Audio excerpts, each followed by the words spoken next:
Ada perbedaan yang sangat mencolok di sini. Kalau yang kita kenal biasanya kan Alwi itu nasabnya adalah bin Ubaidillah langsung bin Ahmad Al-Muhajir. Artinya dari Ahmad Al-Muhajir, Alwi adalah keturunan kedua. Keturunan pertama adalah Ubaidillah langsung Alwi. Kalau di sini Abdullah ke Ahmad Al-Muhajir itu justru terpaut 10 orang. Perhatikan, jangan ada kebencian kepada siapapun, jangan baper, jangan bersikap lebih dari kapasitas kita. Ini sudah kadung menyebar di internet, maka saya akan kupas secara tuntas. Semoga tidak ada tersisa apa-apa lagi. Jadi mohon diperhatikan secara utuh. Ini adalah hasil riset dari Kiai Haji Imaduddin Husni, pengasuh Pondok Pesantren Nahdlatul Ulum ya, atau NU kalau disingkat ya. Di mana beliau juga aktif di MUI Banten sebagai ketua fatwa MUI Banten. Perlu diingat bahwa ini bukan suara MUI Banten, walaupun pelakunya atau yang melakukan riset adalah ketua fatwa MUI-nya. Ini adalah dari personal beliau, bukan atas nama MUI Banten. Kenapa kita sebut MUI Banten? Ya biar kamu tahu bahwa orang ini bukan orang sembarangan. Artinya orangnya jelas. Sehingga risetnya pun mesti adalah sesuatu yang ada kajian ilmiahnya. Bukan hanya orang iseng-iseng, begitu ya. Jadi beliau menulis ya, menakar kesahihan nasab Habib di Indonesia. Kenapa saya pasang Habib Bahar? Ya karena Habib Bahar juga Habib toh. Setidaknya kita mengenal beliau sebagai Habib. Walaupun kalau kita telaah, ini bukan hanya bicara tentang Habib Bahar. Tetapi ini bicara tentang para habaib yang nasabnya bertemu di orang yang bernama Alwi. Ya, atau kita sebut dengan Bani Alawi. Begitu ya, yang kita kenalnya Robitoh Alawiyah. Perhatikan dengan kepala dingin, jangan berkomentar melebihi dari kemampuan kita. Karena orang yang bertindak melebihi dari kapasitasnya itu celaka. Halakamruun lam ya'rif qadra nafsihi. Kamu punya uang 1.000 kok sok-sok yes nawar baju yang harganya 2 juta. Nah, kan gak waras ya. Ini kajian ilmiah, bicara isi kitab, bicara ilmu, bukan caci maki, bukan narasi kebencian. Ada closingnya nanti yang sangat indah dari Kiai Imaduddin ini. Tetapi mari kita mulai bahas poin per poin, saya narasikan secara sederhana, semoga bisa difahami. Telaah tentang kesahihan Habib-Habib di bawah Robitoh Alawiyah atau Bani Alawi itu mesti berporos kepada apakah Alawi ini keturunan Rasulullah Shallallahu Alaihi Wasallam atau bukan. Lalu yang disoroti adalah ayah dari Alawi ini yang sudah dikenal yaitu Ubaidillah. Apakah Ubaidillah itu adalah putra dari Ahmad Al-Muhajir? Sementara kalau Ahmad Al-Muhajir itu sudah tidak ada permasalahan. Beliau sudah sahih keturunan Rasulullah Shallallahu Alaihi Wasallam dari jalur Sayyidina Husain. Telaahnya adalah menggunakan kitab-kitab yang paling mendekati. Ya. Ini ada kitab karya Al-Ubaidili, yaitu Tahdzibul Ansab, di mana Al-Ubaidili ini masih sezaman hidupnya dengan Ubaidillah. Ketika Ubaidillah wafat, ya, Syekh Ubaidili ini usianya sekitar 63. Tetapi ternyata di dalam kitab beliau, ketika menjelaskan tentang putra dari Ahmad Al-Muhajir cuma menyebut satu nama, yaitu Muhammad. Tidak menyebut nama lain. Tidak menyebut ada orang bernama Ubaidillah sebagai putra dari Ahmad Al-Muhajir. Artinya kitab abad keempat dan kelima ini ya, tidak mengkonfirmasi ada orang bernama Ubaidillah nasabnya bersambung kepada Rasulullah lewat jalur Ahmad Al-Muhajir. Begitu. Kemudian tetap di abad kelima ada ulama yang ahli nasab atau an-nasabah yang juga seorang sayyid dan syarif, yaitu Sayyid Najmuddin Al-Umri, wafat 490, berarti setelahnya Al-Ubaidili, menulis kitab yang berjudul Al-Mabdi fi Ansabit Tolibin. Artinya kitab tentang nasab-nasab Rasulullah Shallallahu Alaihi Wasallam. Di situ ternyata lagi-lagi hanya menyebut satu nama dari putra Ahmad Al-Muhajir, yaitu Muhammad. Tidak menyebut ada orang bernama Ubaidillah.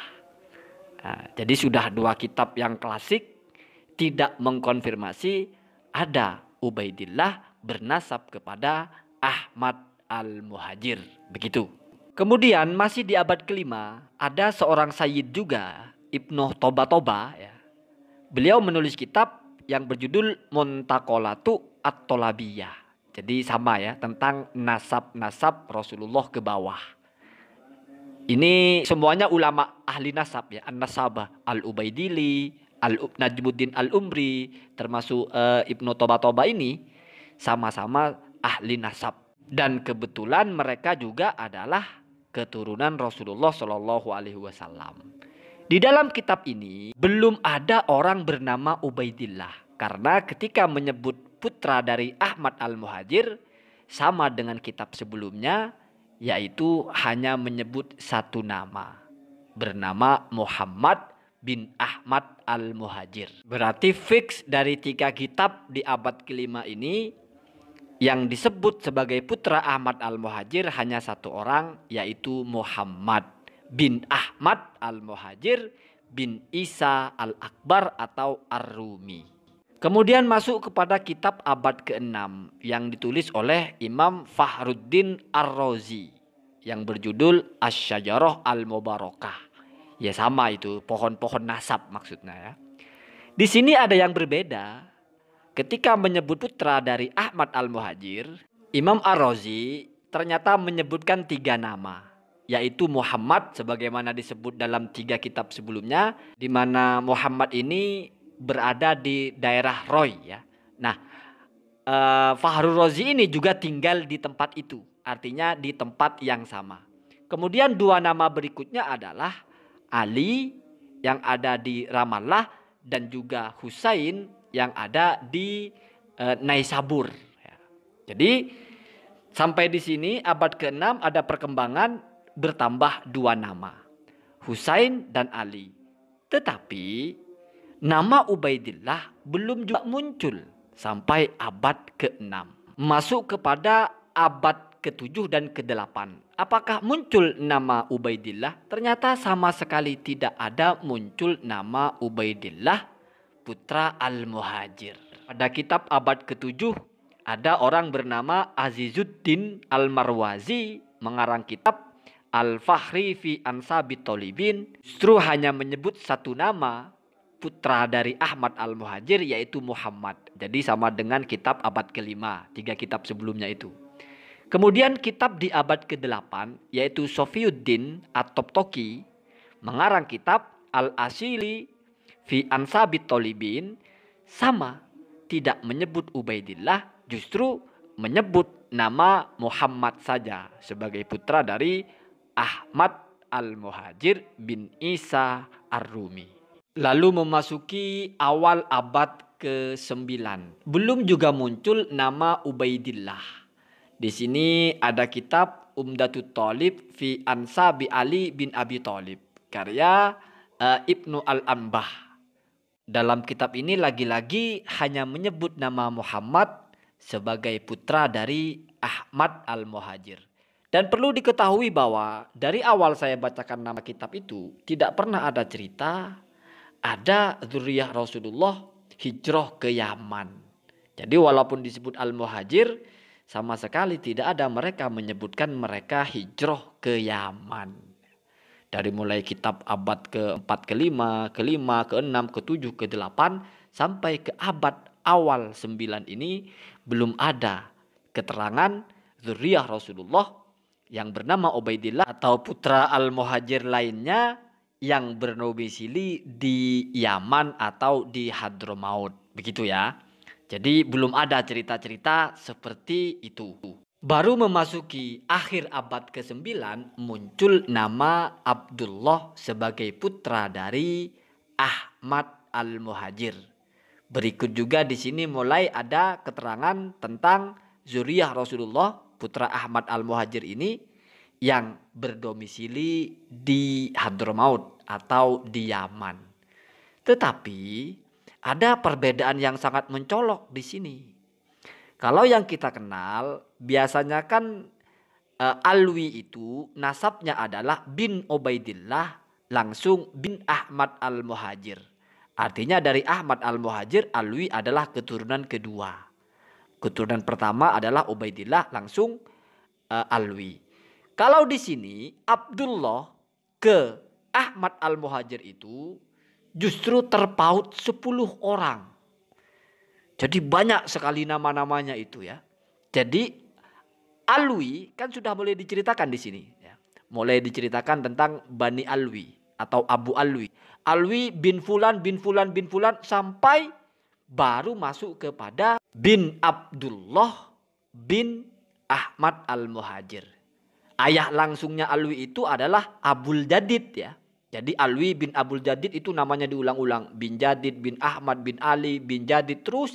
Baru bin Abdullah, baru bin Ahmad Al-Muhajir. Sampai 10 tingkat. Jadi kalau misalnya merujuk kepada ini, anggaplah Abdullah sebagai Ubaidillahnya. Oh berarti yang 40 nasab sekarang itu tambah 10, jadi 50. Nah begitu ya. Ini keterangan dalam kitab Pak ya. Kamu bisa cross check gitu. Judul kitabnya adalah An-Nafhah Al-Ambariyah karya Muhammad Najmuddin. Abad akhir dari abad ke-9. Hampir memasuki abad ke-10. Lalu masuk abad ke-10 muncul nama Abdullah lagi. Dan ini agak mirip dengan yang kita kenal. Yaitu sebagai ayahnya Alwi. Jadi nasabnya Alwi bin Abdullah bin Ahmad Al-Muhajir. Tapi belum Ubaidillah. Jadi misalnya diasumsikan Ubaidillah itu nama lain dari Abdullah, itu belum muncul di sini ya. Ini ada kitab Tuhfatut Thalib bima'rifati man yantasibu ila Abdillahi wa Abi Thalib. Penulisnya adalah seorang Sayyid, Sayyid Muhammad bin Husain As-Samarqandi. Begitu ya.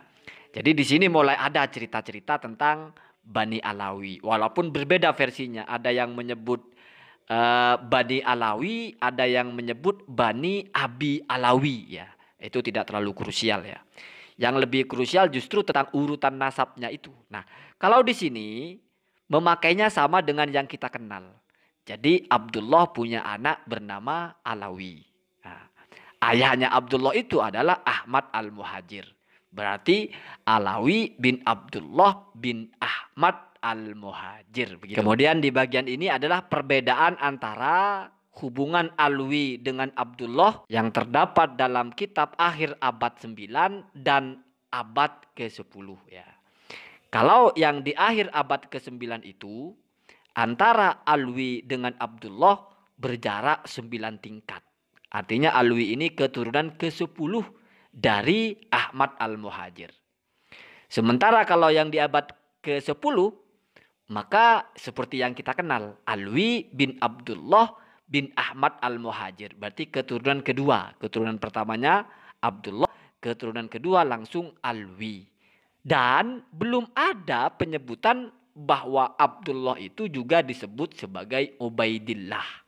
Jadi sampai abad ke-10 belum muncul ada orang bernama Ubaidillah. Bahkan di kitab abad ke-10 tadi, ketika Sayyid As-Samarqandi menceritakan tentang putra dari Al-Muhajir yang bernama Abdullah, lalu Abdullah itu punya anak yang bernama Alwi, beliau itu membaca di taklik atau di catatan di pinggir kitab seorang pelajar atau santri, di mana di situ memang dijelaskan bahwa berkata ahli sanad di Yaman siapa namanya gitu terus, lalu ucapannya itu adalah ada Ahmad Al-Muhajir punya anak bernama Abdullah, lalu Abdullah punya anak bernama Alwi. Nah, jadi ketemu nasabnya itu di catatan di pinggir kitab itu atau di taklik ya.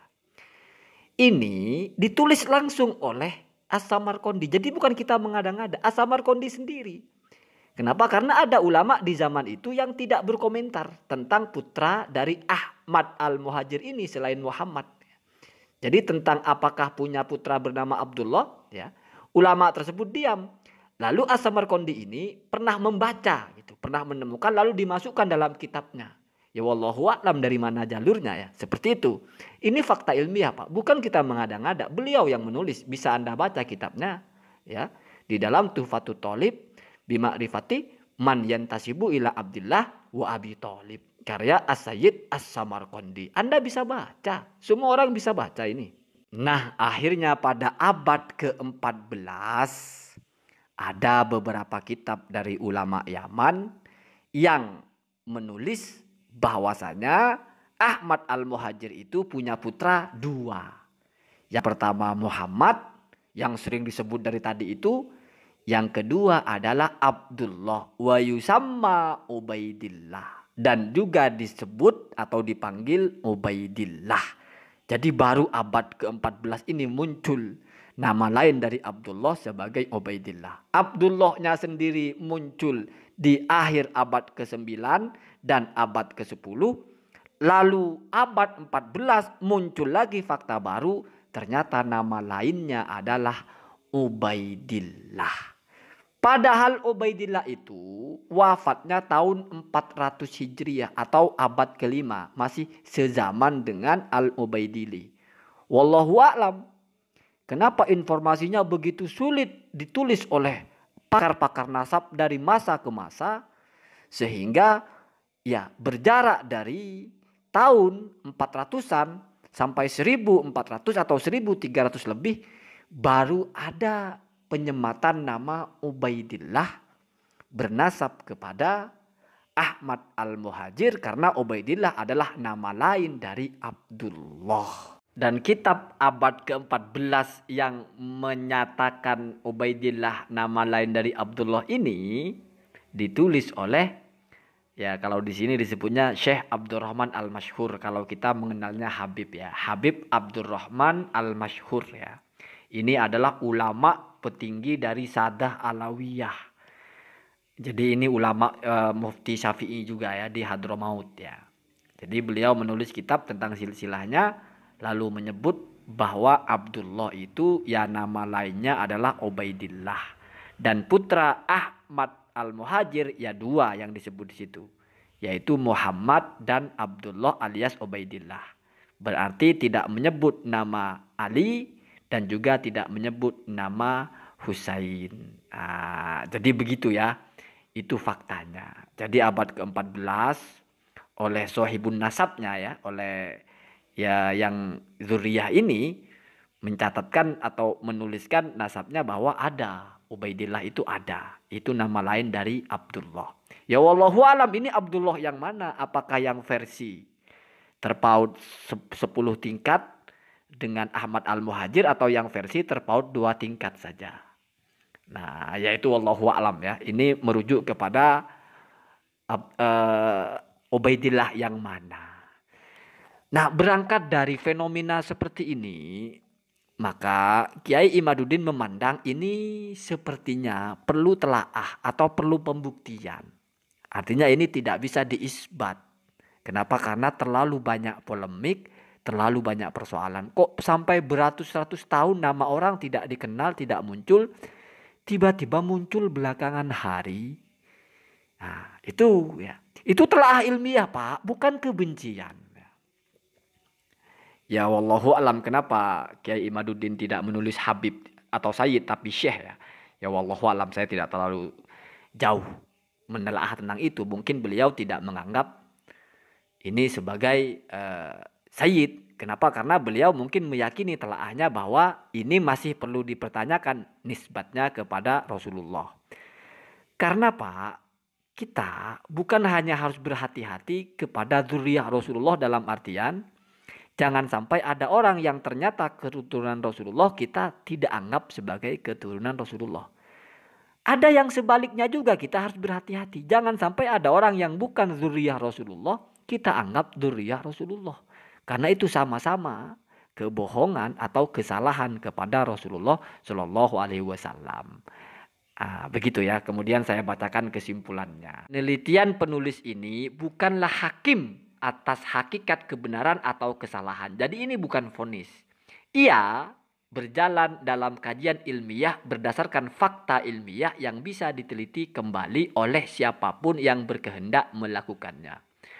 Allah menjadikan zaman ini zaman yang lebih mudah bagi pecinta ilmu untuk mendapatkan banyak data ilmiah.